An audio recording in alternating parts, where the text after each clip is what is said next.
Bir pekar yoki ojiz kishiga yordam qilish degan so'zdagi yordam kalimasi nihoyat aniq holda shu pekar yoki ojiz kishining duch kelgan qiyinchilikdan qutulishiga yordam berishni ko'rsatadi. Hal qilib bersak bu masala tugaydi. Ammo Allohning diniga qanday yordam beramiz? أعوذ بالله من الشيطان الرجيم.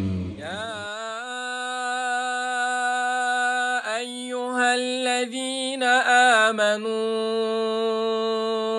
إن تنصروا الله ينصركم ويثبت أقدامكم. Allah'ın diniga yordam berish amaliyotda o'zimizning dunyo va oxiratimizga yordam berish hisoblanadi. Bu vaqtda ulamolarimizning Allah'ın diniga qanday yordam berish haqida bizlarga nimalarni tavsiya qilganligiga qarab boqaylik. Birinchi, solih amallarni qilishga tirishish. Nurg'unlagan solih amallar bor. Masalan, zakat yoki sadaqa. Buning bilan nurg'unlagan ehtiyoj sohiblarining dardiga darmon bo'lg'il bo'ladi va zakatdan iborat bu ibodatdan bo'lgan maqsad ro'yobga chiqqan bo'ladi. Ikkinchi, dinni yaxshi tushunib amal qilish uchun ilm elishga hirisman bo'lish. İmam Tirmizi rivoyat qilgan hadis sharifda Payg'ambar alayhisalomdan olim va obiddan iborat ikki kishi haqida so'ralganda, olim kishining obid kishiga bo'lgan fazilatining ustunligi mening oranglardagi eng tuvan kishining orasidagi fazilatga o'xshaydi degan. Demak, ba'zi solihlar aytgandek, olim kishi quyoshga o'xshaydi. Ba'zi muhtojlar uning yo'riqidan foydalansa, ba'zilar uning issiqligidan foydalandi. Şunlaşqa ilim ehli özlügümü ve özlügümü yardım berdi. Üçüncü, İslam'ni Allah'ın en büyük nimetlerden biri ve bu nimetke başkalar hem erişken bolsa deganni arzu qilib yaşaş. Biz Peygamber aleyhisselam ve sahabe raziyallahu anhumlarının tarixlerini varaqlaydigan bolsak, barcha kişinin İslam'ni qabul qilib musulmon bo'lishini arzu qilganligini uçurtimiz. Peygamber aleyhisselam Taif'ga chiqqanda kişiler Resulullah'a azar berdi. Taşlarını etip yüz gözünü qanğı boyudu. Şundaq bolsunmu Rasulullah, ey Rabbim, ümmetim bilmeydi, ularını hidayet kılgın deb dua kıl demesmi? Tötінші, güzel ahlak ve samimilikni berpa qilish. Abdullah ibn Mubarak rahimahullah bu vaqtda mundaqdaydi. Güzel ahlak üç narsa şekillendi. Birinci, haram işlerden çekiliniş. Çünkü Allah Teala çekilgen haram işlerinin her qandaygini teşhirsek, insaniyetke hiçbir paydası yo'qligini, uningdagi birer zarar tufayli cheklanganligini bayqaymiz. Ikkinchi, halol rizq talab qilish. Chunki halol rizqni talab qilgan kishi boshqalarning haqqidan o'zini tortadi va adolatdan iborat go'zal g'oya ishga oshadi. Üçüncü, ailesiga mehribonlik qilish. Chunki bir musulmon eng avval o'zining oilasiga, yaqinlariga yaxshilik qilishga buyurilgan. Har bir inson oilasiga, yaqin yo'riq urug' tuqqanlarga yaxshilik qilganda, dunyoda mehrsiz oila qolmaydi. Beshinchi, yaxshilikqa buyurib, yomonlikdan to'sishdan iborat güzel amalni doimiy shaklda muhofazat qilish. Bu bir utuq qozongan g'alaba qilguvchi va mukofotni jannatlarda olguvchi bir qavmning amali bo'lib, Alloh taolo mundaq deydi.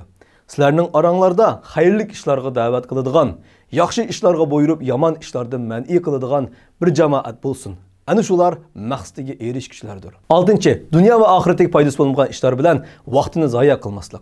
Har bir aql egisi o'zining bu dunyoga vaqtda kelgan bir mehmon ekanligini bilishi, bulutli bir musulmonning buni bakrak his qilishi zarurdir. Chunki biz buyuk bir imtihon ichida yashamoqdamiz. Bizga berilgan har bir a'zodan, har soat va hatto har bir daqiqa vaqtdan ham so'ralamiz. Kunimizda inson uchun faqat vaqtini o'g'irlaydigan, kishini bekorchi qilib tashlaydigan, dunyo va oxiratiga ancha foydasi bo'lmagan nurg'un narsalar bor. Masalan, TikTok, Instagram, Facebook va shuningga o'xshaydigan ba'zi internet vositalariga qaraydigan bo'lsak, ularni ishlatib erishganimizdan yo'qotib qo'yganimiz albatta ko'p chiqadi. 7. Dini uchun va o'zi mansub bo'lib turgan millatining va islom tuproqlarining shon sharafi uchun jihodga tayyor bo'lish.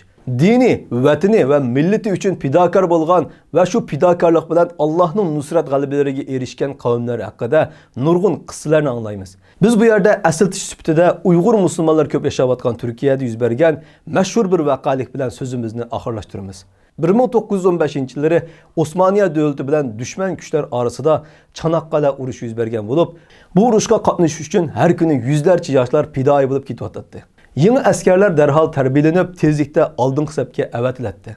105 Sirri Bey yeni kelgen askerlerini tekshirib yo'qilma qilib askerlerinin birisinin aldığı kelgende o askerinin çeçiğe xini qo'yganligini ko'rib, ajablanib, "Balam, isming nima?" deb so'raydi. "Ismim Hasan, qo'mondonim" deydi.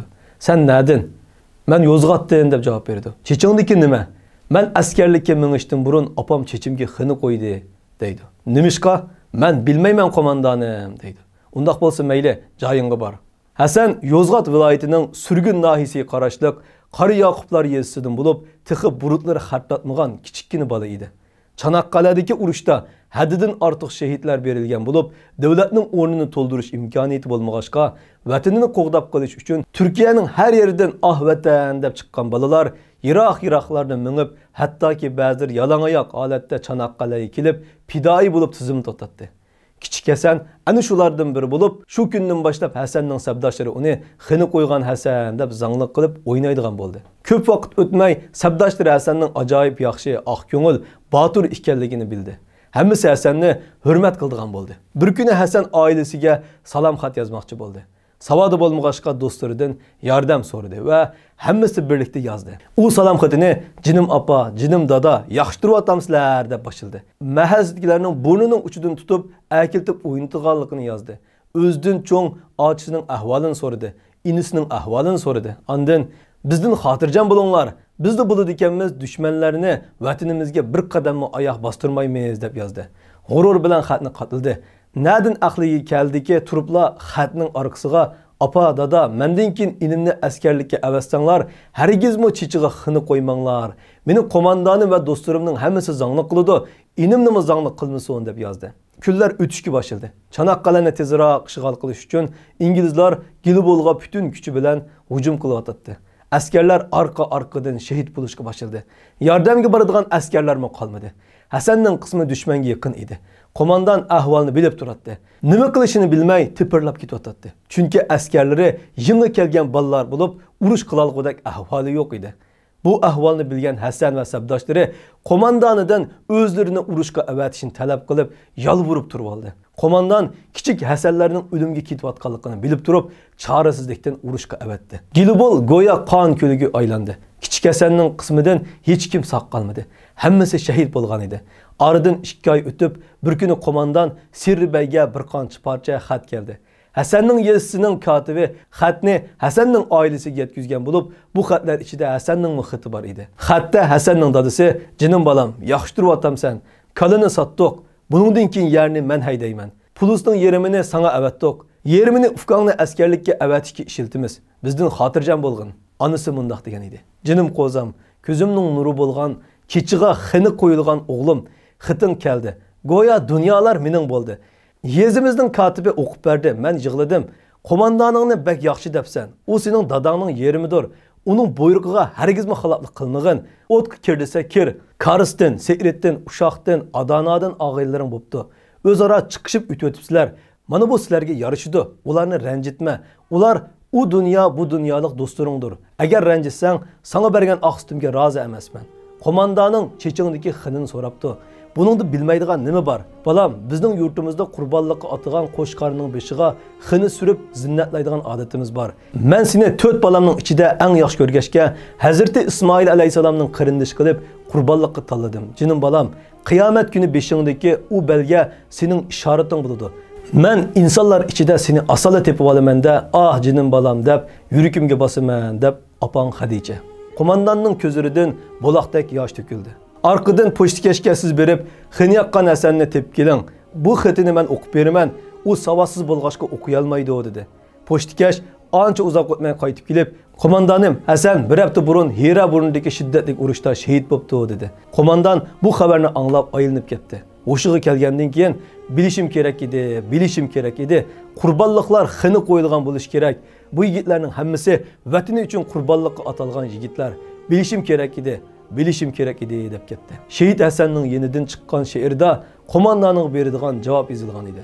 "Anam qo'yibdi xinini atidim deb, men bu vatan uchun qurbon tug'ildim. Anamdan Allohga oxirgi bir hadiya, qo'mondonim men Ismoil bo'lib tug'ildim." Ulug' Allah bu muborak oyda hammamizni vatan millat g'imi uchun jon tikib mang'alaydigan, oxirida men Ismoil bo'lishga tayyor deyalaydigan haqiqiy mujohidlardan bo'lishga tavfiq va hidoyat ato qilsin.